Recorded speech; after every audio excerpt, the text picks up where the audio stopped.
Good morning. I just want to say Happy New Year to both my viewers, well, all my viewers. So I've got a few.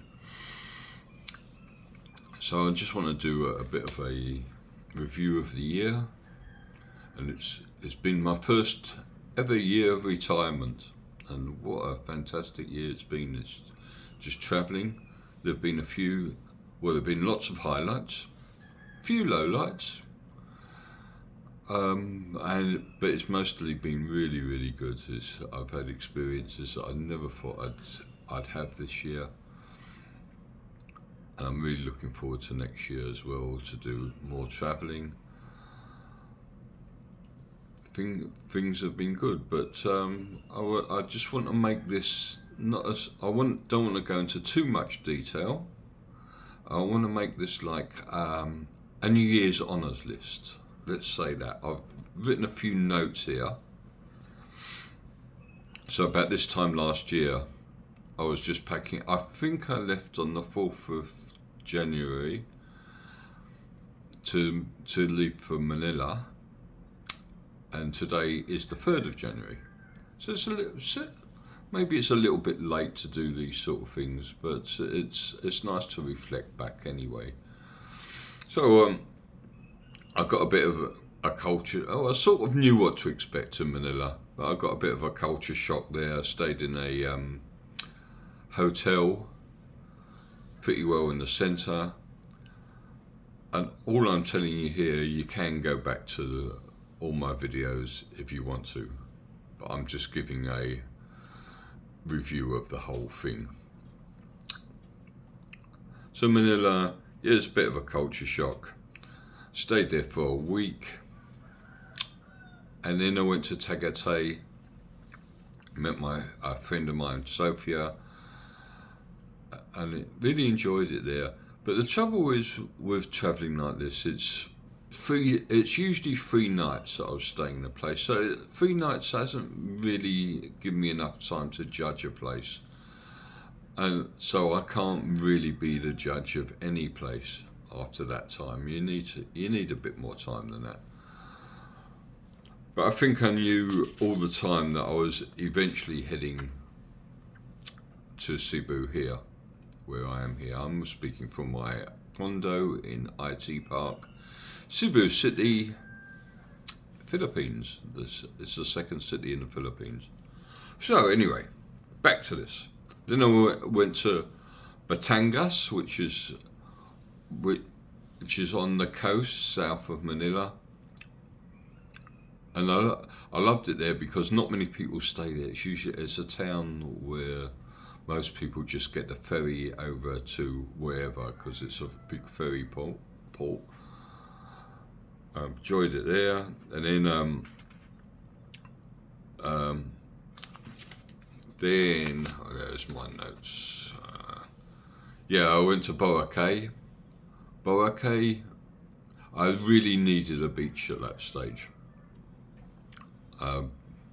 because Philippines is known for its beaches, and I hadn't been to one. So Boracay didn't disappoint. I was staying in a lovely place, and I'll come to the awards just now.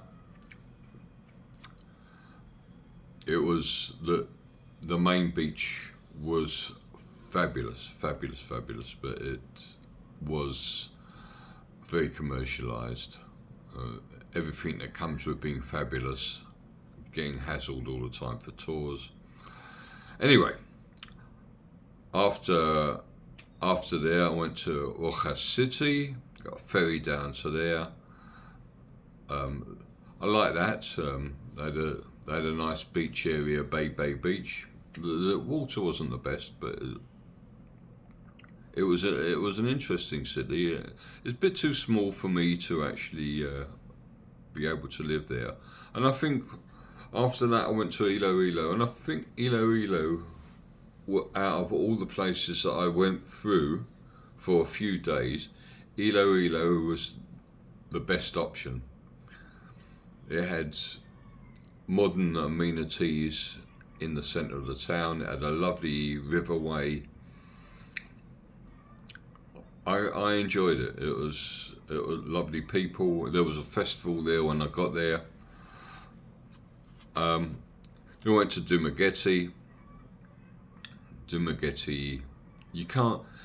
I was wondering what everyone was going on about. Dumagetti was supposed to be the place,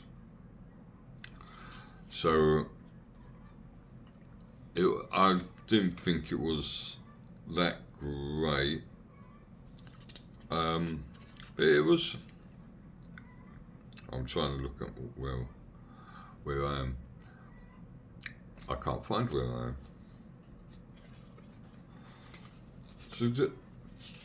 So when I stayed in Dumagetti, I was in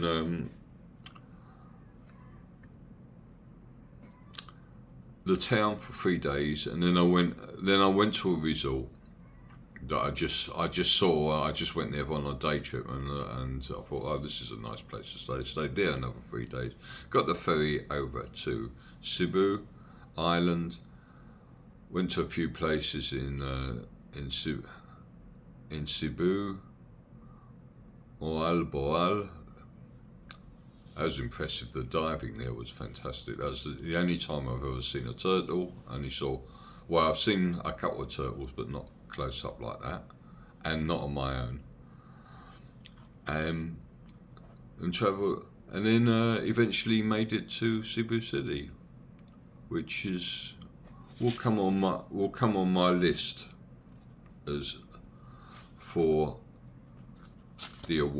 my awards list. So I'm going to do my awards list now without any further ado. Travel awards, pensioner adventures. I've only got 2 classes in this list. It's the accommodation, value for money accommodation, and destinations. And I'll come back with 3 lowlights. So remember, this year I've been come to the Philippines, went back to the UK, travelled a bit in the UK. I did 2 weeks work there as well. Came back to the Philippines, went to Palawan for about 3 weeks. Vietnam for about 3 weeks. Back to the Philippines, and that's where we are now. So, been an adventurous year. So I'm going to go for my New Year's honours list. Right. In no particular order. I'm not going to do a 3 to 1. Value for money accommodation. These are all short-term accommodation. Elvira's homestay on Panglo Island. That was fantastic. I was the only guest there. It was right near a beautiful beach. It was in the huts, bamboo hut. It had no. It was just one toilet block or one shower block, and it was only cold water. Good value. It was 2 nights for 1,586 peso. I'll put that down at the bottom. The second place for value was a Bacolod. I stayed there 6 nights in Bacolod. That was a 2-bedroom place. I don't know why I got a 2-bedroom place. I only need 1 room really, but it was really lovely. It was close to transport. It was well appointed, big kitchen, and I had 6 nights there, and that was 6,678. And I think that really the best place I actually stayed at was Paradise Resort in Boracay, in a place called Yapak. Yapak's on the north of the island. That was 4 nights, and I've got here $107. So I had to go back to I either do booking.com or Airbnb, so I had to go back to them and find out how much the price was. So that was fantastic. I had 4 nights there, but you had breakfast, choice of breakfast, free shuttle into the town, which was about 15-20 minutes away. There was a beach just down the road from the resort, and obviously people were fantastic. Right, I'll give a special mention to this place in Dalat. It's Naha Nagi. I'm going to put these down at the bottom here. Nahan Nagi Nahia Nahan in Dalat. I had 3 nights there. It was £22. It wasn't luxurious, but the room was serviced every day, and the woman who ran it didn't speak any English, but she was fantastic. She was just able to do anything. She would do anything for you. So she changed out. The water was changed. The coffee was refreshed. It was really, really good value, and it's a good position near the centre of the town. So that's my special mention. Right, second awards is to destinations. Also in no particular order. Right, obviously Cebu City, where I am now. I wouldn't say it's got everything, but it's a lovely city. It's close. It's pretty well in the centre of the Philippines, so you can fly to any. It's got a lovely, really nice airport. You can fly to anywhere from here pretty cheaply. You can even fly to international places. Also, it doesn't cost too much. Like Japan, Korea, China, Taiwan, and Cebu's got the mountains at the back, so there's cooler places if you want to get away from the city. I know the city pretty well. It hasn't really got that many beaches. There are beaches in Mactan, but they're not really. They're sort of man-made beaches. They're nice, but you have to pay for the best ones. You have to pay for the public beaches. I wouldn't bother with because they're not the cleanest. But Cebu is a nice city to live. I'd say you can get the bus to destinations with really, really nice beaches, and there's ferry rides here pretty cheap as well to the neighbouring islands. Bohol is only 2 hours away by ferry, so that comes on my destinations. Both of the other ones, I've got 3 here. The other 2 are both in Vietnam. So it shows you what I thought about Vietnam. One is Dalat. Dalat is in the hills. It was it had a big lake in it. As I said on the beginning, you can go back to my videos and see the videos of these places if you're new here. If you're not new here, Dalat was a fantastic destination. Not on the sea. I went from, where did I go from? PhanTet. I went from Nha Trang, from what is going to be my number 1.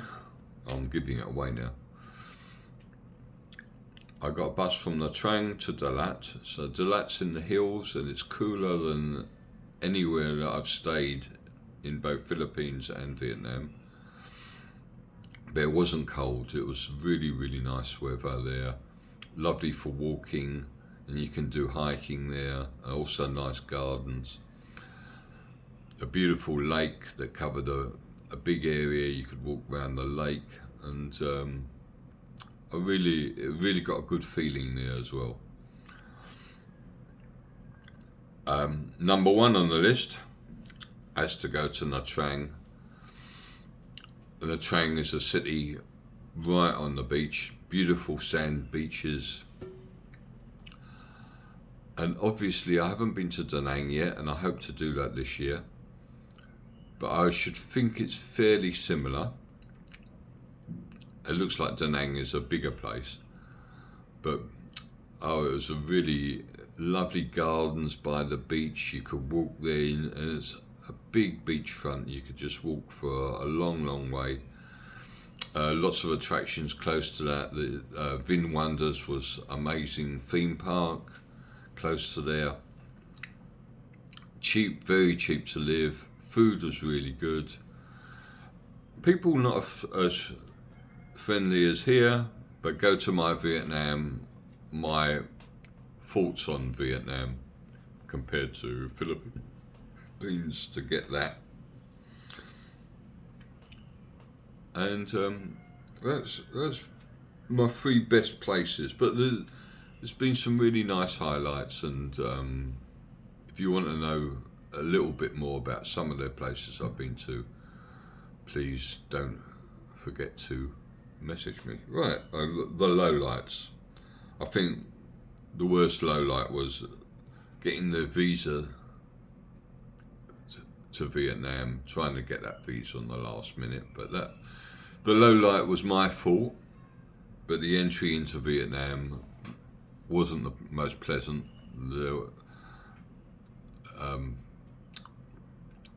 They weren't the most friendly people there at the airport, but more than made up for it by the people I met after that. Also, another lowlight in Vietnam was not getting picked up by Get Your Guide.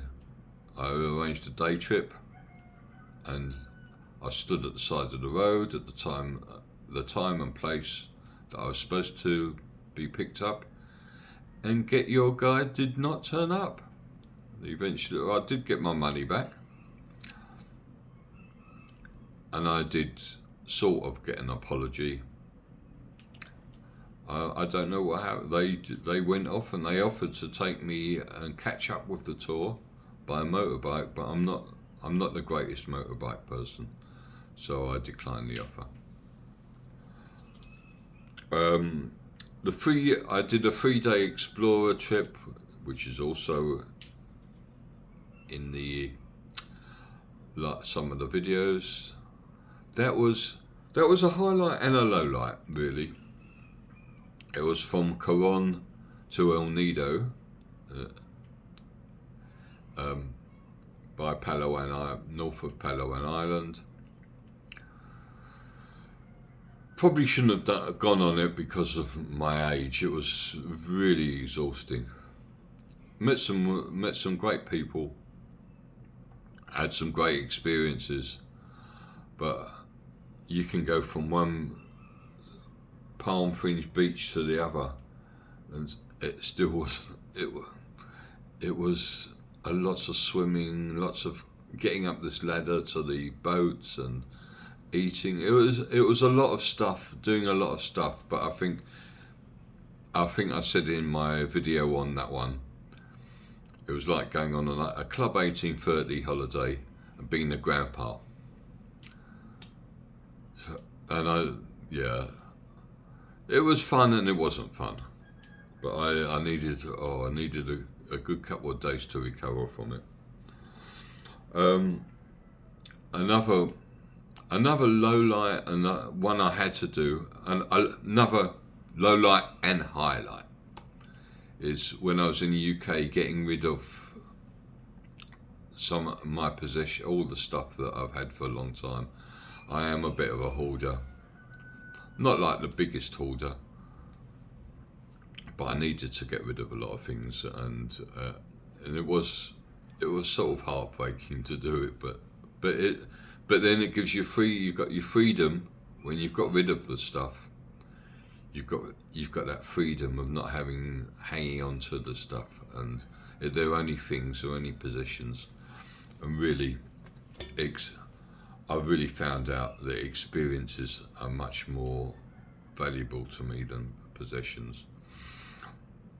Another highlight is I am a Christian, although I haven't really been practicing that much, and haven't really made that many Christian friends or got into a church. I've been to churches wherever I've travelled, but I think I've come to God with lots of stuff in my life, and He's really come through for me every time. So I've been blessed with good health. Like, I'm 72. Not many 72-year-olds are doing these things. So I praise God for all I've had in life, all the experiences, all the health, all the people I've met. And while I'm here, there's a couple of churches here, and hopefully I'll get to meet more Christian people and strengthen my relationship with Jesus, and really do the most important things in life. So that's a reflection on the year. A few of the things I've got planned. Obviously, I said that I'm a Christian, and only God's got plans for me. But things I've got booked. So my brother's coming over in March this year, so I'm really looking forward to that. And when is it? June, I'm going to America to visit my daughter in Seattle. Another thing I'm looking forward to. So I'm gonna probably stay in Cebu until at least June, and see what happens after that. I'm hoping to visit Vietnam again. I think I've mentioned that before, but to go to Hanoi and to go to the north of Vietnam, and just to check out Da Nang and Hoi An, which is close to that. All those places look really nice. And maybe I'll get to go to another Southeast Asian country, maybe Thailand or Cambodia. We'll see what the year brings. So for everyone listening, well, I hope you've had a good New Year as I've had. On New Year's Eve here, it was fantastic. I was in my condo on my own, and just saw the fireworks from my window, which you can see quite a lot. There's a view of the mountain. Well, here's the view. I'll just turn it around. So there's an army base at the back, and there's the mountains, and that's a Marco Polo, that big block of flats.